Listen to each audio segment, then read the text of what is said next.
얼마에? 여기 900만 원에 분양했었어요. 동탄이. 지금은 한 1,400 정도 하겠지. 그 다음에 어디 하냐면 여기 하는 거죠. 이렇게. 완벽한 설명은 아니지만 보통 이렇게 들어가요. 그럼 어떻게 돼? 분양가는 이렇게 올라가게 돼 있어요. 왜냐? 이제 눈에 보이기 시작하거든. 지역이 발전되는 거.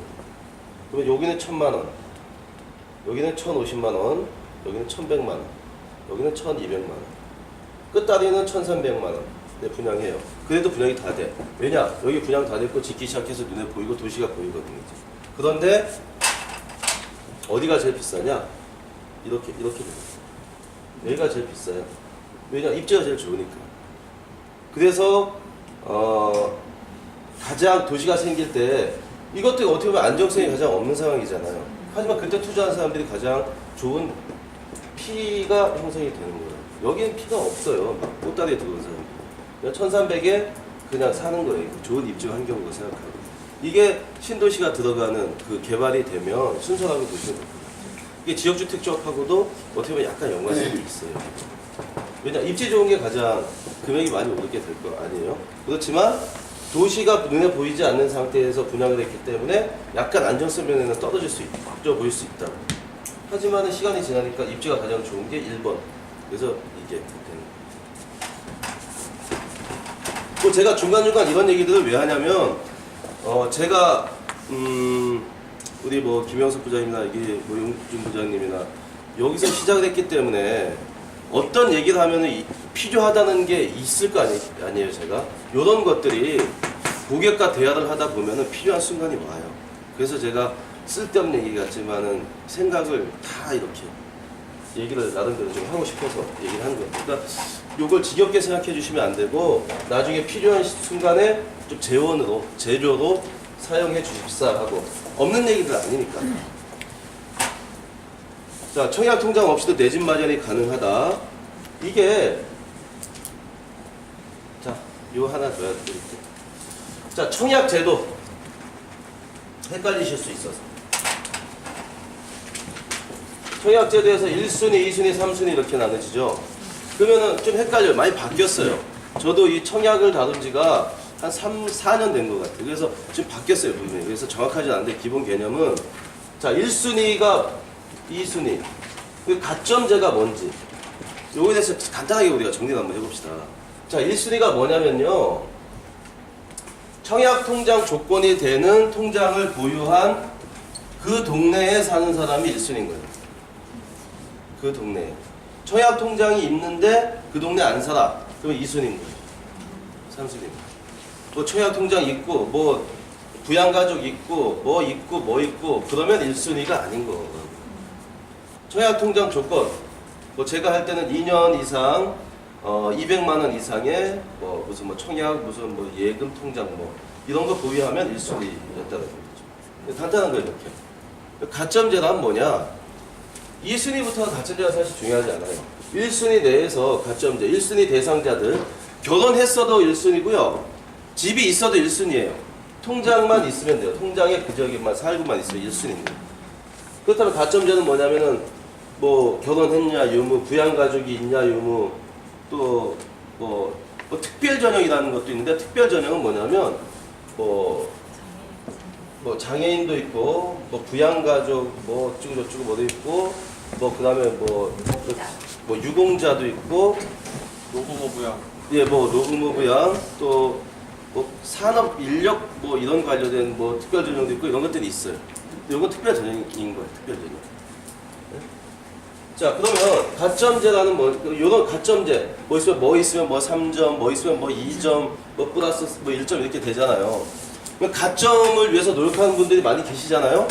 근데 저는 개인적으로 가점이 일단은 본인이 조금 뭐가 하나 좀 부족하다 싶으면 가점제를 생각 안 해도 된다라고 생각하는 게, 우리가 1500세대를 분양을 한다고 치자고요. 1500세대를 분양하면 이 지역에서 그 1순위자들이 다 몰릴 거 아니에요.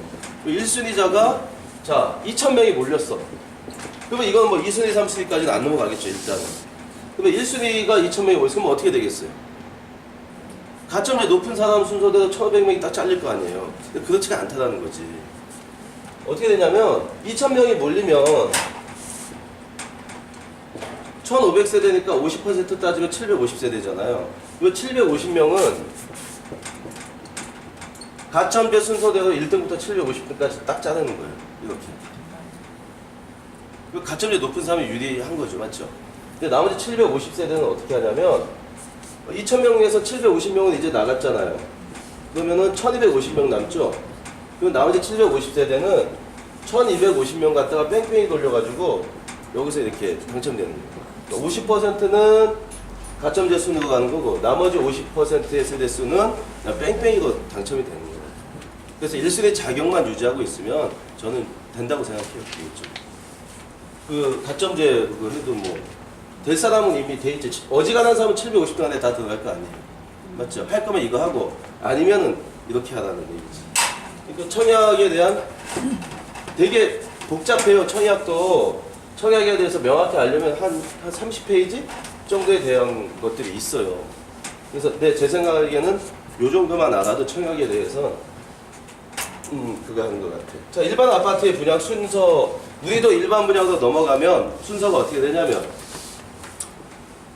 처음에 이제 어느 신문에 지방의 일간지든 뭐든 간에 자, 요 날짜쯤에 월, 화, 수, 일, 월, 화, 수, 목, 금, 토 이렇게 돼 있죠.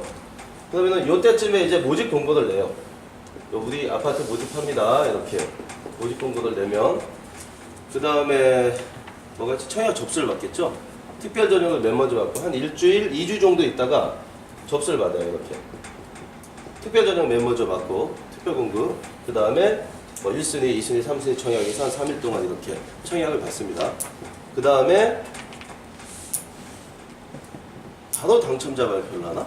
맞나요? 다음 주 화요일. 다음 주? 그렇지. 한 일주일 정도 있다가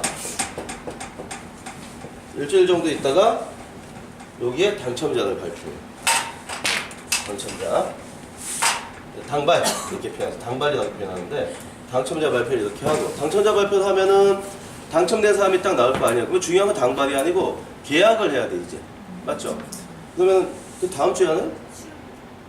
그 바로 하나? 당첨자 발표 후 3일 정도. 그렇죠. 그 요때쯤에 화요일날 했으면 한 금요일 정도부터 평일날 하는데 이거 계약을 하게 되는 거예요.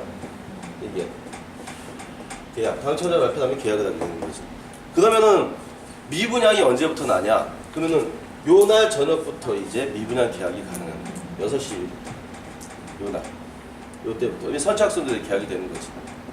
그리고 우리는 어떻게 하냐면은 우리가 일반 분양이 이제 우리가 조합원 모집이 끝나서 사업 시행이 나서 일반 분양이 들어가면 저기 멀리 지방에다가 뭐 지금 경상남도 무슨 뭐 지역 신문에다가 모집 공고를 이렇게 내는 거예요.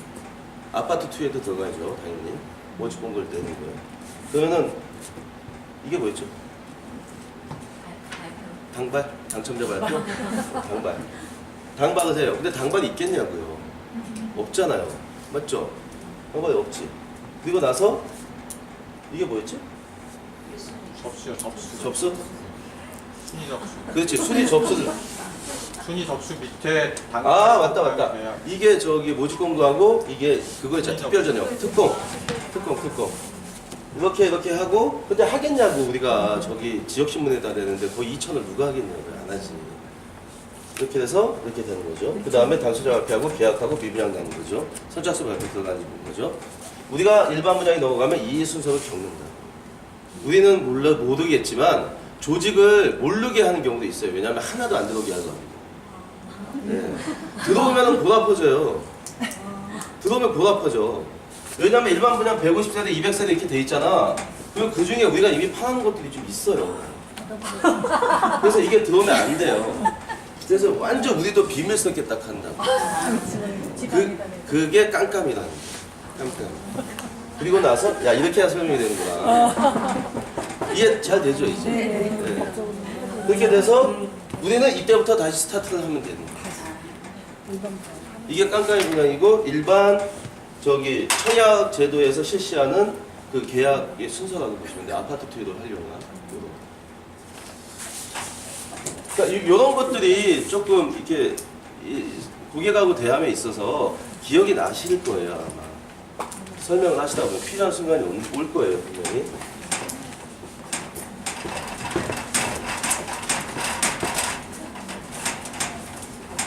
자, 원하는 동호수를 선정한다. 다시 한번 얘기하지만 우리가 매너리즘에 빠져서 원하는 동호수를 선착순으로 선택할 수 있다는 게 얼마나 큰 장점인지를 잘 모를 수가 있어요. 근데 이거 되게 큰 장점이에요. 아파트 2에서 여기서 제가 당첨자 발표한다고 그랬죠? 여기서. 이게 당발이었나? 이게 당발이고 이게 계약이잖아? 당발할 때 어떻게 해요? 내가 원하는 동호수가 아니고 20층짜리, 25층짜리 건물이 있으면 이게 4개 동이 있으면 25층짜리예요. 누가 봐도 이게 제일 좋은 동이야. 맞죠? 제일 좋은 동에 사무라인이 제일 좋아. 맞죠? 그러면 여길 다 대고 싶어 하잖아요. 근데 나는 제일 안 좋은 이 동에 3층이 된다니까? 이게 청약이에요, 이게. 거기 안 할까? 이게 청약이에요, 이게. 그러니 이 원하는 동호수를 선정할 수 있다는 게, 선착순을 지정할 수 있다는 게 얼마나 큰 매력이냐. 근데 우리가 그걸 매너리즘에 빠져서 그게 되게 좋다는 걸 지금 모르고 있어요. 되게 모르고 있다고, 그거를. 단지 지역주택조합 아파트이기 때문에 지역주택조합 아파트가 싼가 보다 라는 마인드를 버려야 돼요. 우리 직원분들 자체도. 이거 되게 좋은 기회인 거예요, 지금 현재 입장이. 현재 이 가격에 내가 남아있는 것 중에 가장 좋은 거 고를 수 있다? 이거 되게 좋은 메리트예요. 자, 여기는 남향, 완전 남향. 여기는 남동향, 남서향. 가끔 우리 완전 동향 또는 완전 북향도 있어요, 아파트에. 나는 여기를 가고 싶은데 104동에 204호 북향이 딱 당첨이 돼요. 204호 하셨어. 네. 이렇게 되는 거예요. 그러면 이게 얼마 원하는 동호수를 선정할 수 있다는 게 되게 큰 매력이다. 근데 지금 매너리즘에 조금 빠져 있을 거야 아마. 하도 선착순 지정 뭐 이거 하니까 그게 무슨 뭐 별거 아닌 양 생각하는 사람도 있을 수 있을 텐데 그 되게 굉장히 큰 메리트입니다. 나중에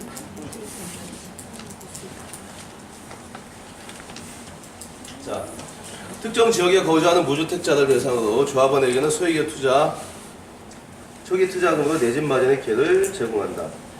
맞죠? 이게 워낙에 좋은 제도이기 때문에 최초에 시행할 때 그 지역에 거주하는 6개월 이상 거주하는 무주택자에게만 이 기회를 주었던 거예요. 지금 조금 완화가 돼서 무주택자 또는 85제곱미터 미만의 주택 1인 가지고 있는 사람까지 완화가 된 거지. 이거 되게 좋은 제도라는 거죠, 이게. 자, 이거 우리 경기도죠. 경기도 이천이잖아요.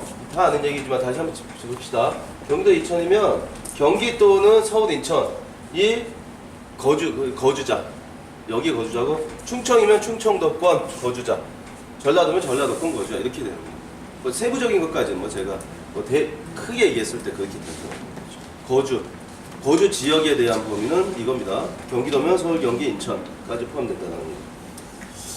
자, 지역주택 조합 아파트의 단점은 무엇이냐? 단점. 주택조합 가입 요건, 구비 조건. 아까 얘기했던 그 지역에 6개월 이상 거주한 세대주의 조건을 꼭 맞춰야 된다라는 게 단점이라는 거고, 사업 지체 시 추가 부담금 리스크. 추가 부담금 같은 경우는 이게 무슨 얘기냐면, 정확히 말씀드리면 우리가 인허가 단계에서 스타트를 때리는 거잖아요. 그래서 인허가가 변경이 될 수가 있어요. 보평의 예를 들자면, 보평은 지하 1층까지를 최초의 계획을 잡아서 그 공사비에 맞춰서 계약금을 산정을 했었는데, 전체 금액을 하다 보니 인허가 과정에서 그게 지하 2층까지 바뀌었단 말이에요. 왜냐? 인허가를 밟는 과정에서 지금 사업이 분양을 하고 있는 거기 때문에 지하 2층까지 팔려면 대체적으로 한 300억 정도의 예산이 더 들어가요. 그러면 이게 어떻게 되냐? 이 계약자들에게 추가 분담금 쪽으로 넘어가게 돼요, 원칙적으로는. 근데 어떻게 하냐면, 왜 일반 분양가 금액이 높게 왜 일반 분을 어쨌든 남겨두게 되냐면, 자, 1차, 2차, 3차까지 갔어요. 이제 일반 분양으로 넘어왔어요. 사업 승인 신청이 완료가 됐어요. 사업 승인이 완성됐다는 건 모든 인허가와 모든 설계가 완료가 됐다는 거죠. 그래서 이대로 가면 되는 거예요. 그럼 여기서부터 변경될 사항이 없잖아요. 그러면은 전체 공사비가 모자란 금액이 나오겠죠. 그러면은 일반적으로 여기서는 추가 분담금 없이 4차 금액, 일반 분양 금액에서 그 금액을 나눠서 이렇게 업을 시키는 거예요. 그래서 일반 분양 금액이 이렇게 올라가요. 기본적인 이론은 이거예요. 근데 경우에 따라서는 여기 추가 분담금이 발생하는 경우도 있어요. 이렇게 예를 듭시다. 자, 지금 신동아인데, 신동아로 가는데, 여기까지는 시공사가 결정된 게 아니에요. 1, 2, 3차 분양 때는 시공사는 예정 분양사일 뿐이에요. 얼마든지 바꿀 수 있어요, 여기서. 저기, 그 시공사를. 자, 근데 신동아야. 근데 주주총회를 거쳐서, 우리 레미안으로 갑시다 얘기를 했어. 근데 레미안에서 그냥 해주진 않아요. 평당 한 50만원, 30만원 내지 50만원 이상을 비용을 더 지불하게 되면 신동아에서 레미안으로 바뀌어요. 전체 조합원들이 승인을 하게 됩니다. 그러면 대략적으로 한 1,000만원 정도의 추가 분담금을 내고 우리가 원하는 레미안으로 바꿀 수 있는 거예요. 그게 추가 분담금입니다. 이해하셨죠? 추가 분담금. 네.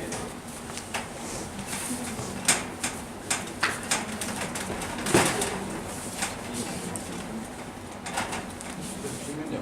예. 근데 그거는 사실상 추가 분담금이 아니라 조합원들이 설계 시공 계획을 변경해서 자기네들이 부담하겠다고 자기가 하는 거니까 추가 분담금을 따져야 될 게 아니고 우리가 추가 분담금을 따진다는 거는 기본 이 계획대로 가는데 예정대로 우리가 지금 다 진행하는데 여기서 돈을 더 내라 이랬을 때 사실상 그게 추가 분담금이지 여기서 시선 확충을 하든가 건설사를 바꾼다든가 이거 조합원들이 스스로 돈을 더 내고 갖고 바꾸겠다고 했을 때는 그건 선택사항인 거지 그게 추가 분담금은 사실상 아니잖아요. 그러니까 단어의 차이인 것 같은데 일단 팀장님과 저는 같은 편이잖아요. 네.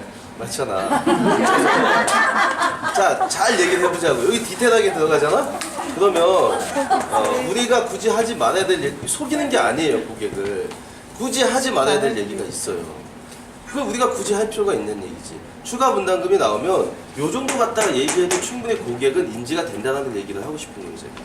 형님, 디테일하게 들어가면 우리 별로 안 좋아.